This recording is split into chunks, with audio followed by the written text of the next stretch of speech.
Welcome to this Our Finger Lakes History program. I am Seneca County historian Walter Gable.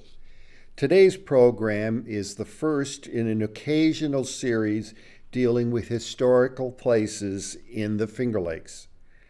In this occasional series, you will learn some detailed information about these historic places, which are well worth your time visiting. The first historic place I want to talk about is Sonnenberg Gardens and Mansion State Historic Park. Sonnenberg Gardens and Mansion State Historic Park is located at 151 Charlotte Street in Canandaigua, New York. This 50-acre site has beautiful formal and informal gardens and a 40-room Queen Anne-style mansion. The gardens and mansion are open to the public from May 1st through October 31st. From a historical viewpoint, this place gives us today a pretty good idea of what a summer residence was like for a family of considerable wealth in the late 1800s.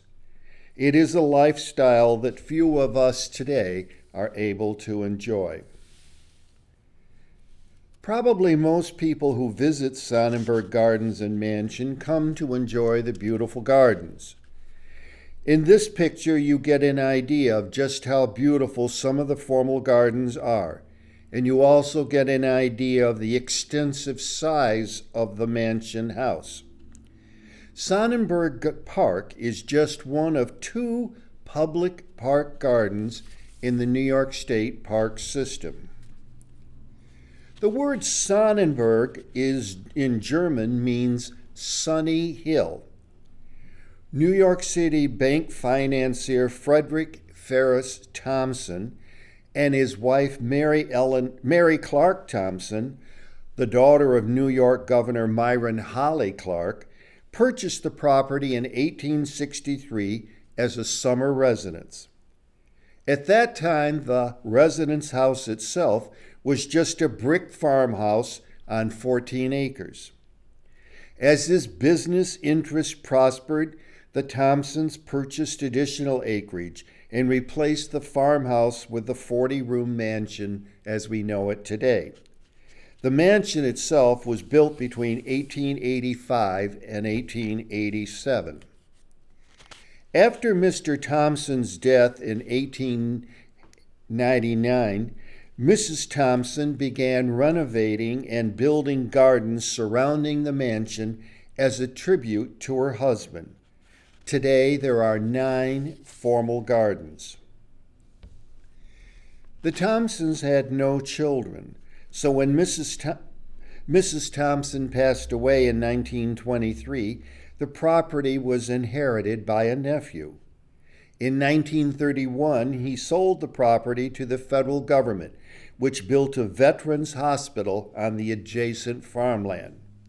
Today, that hospital is the Canandaigua VA Medical Center. The federal government used the mansion itself to house doctors' families and some nurses. In this timeline, you see some of the important events in recent years. In 1972, the Sonnenberg Bill passed by Congress. The federal government transferred the mansion and the grounds from the federal government to a local nonprofit organization. In 1973, the mansion and the grounds were opened to the public. In 1973, this was added to the National Register of Historic Places.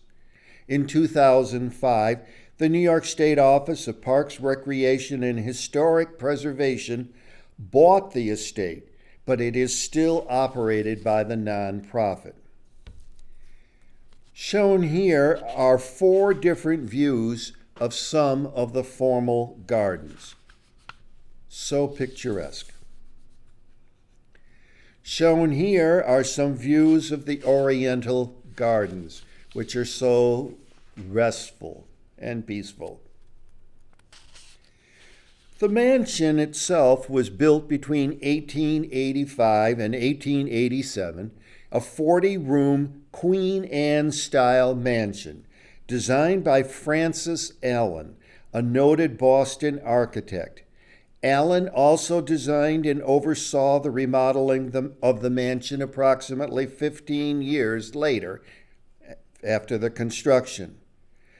2 of the 3 floors are furnished and open to the public.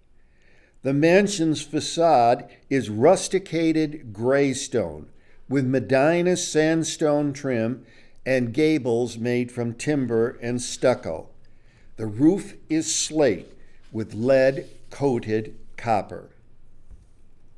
So if you want to experience the summer home of a wealthy financier during the late Victorian era, then you have only to go to Canandaigua to Sonnenberg Gardens and Mansion State Historic Park.